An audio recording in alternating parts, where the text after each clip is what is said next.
Following breaking news at this hour, the Plaquemines Parish Sheriff's Office launches an internal investigation into a frequently sanctioned deputy. This comes just days after the deputy's actions were highlighted in a Fox 8 investigation. A Sheriff's Office spokesman tells Fox 8 deputy Vincenzo Sainato has been reassigned pending that investigation.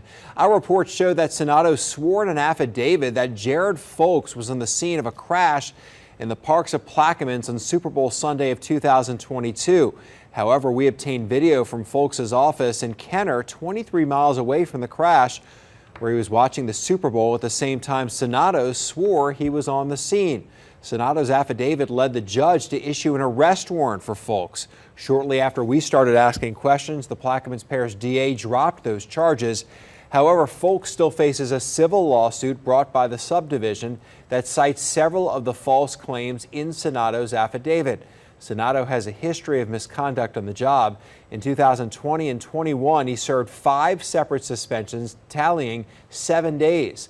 Sainato also lost his take-home car privileges multiple times, including once when he ran a red light driving more than 100 miles per hour without lights or sirens on the way to a call. Again tonight, the Plaquemines Parish Sheriff's Office tells Fox 8 it has launched an internal investigation into Sainato and that he has been reassigned.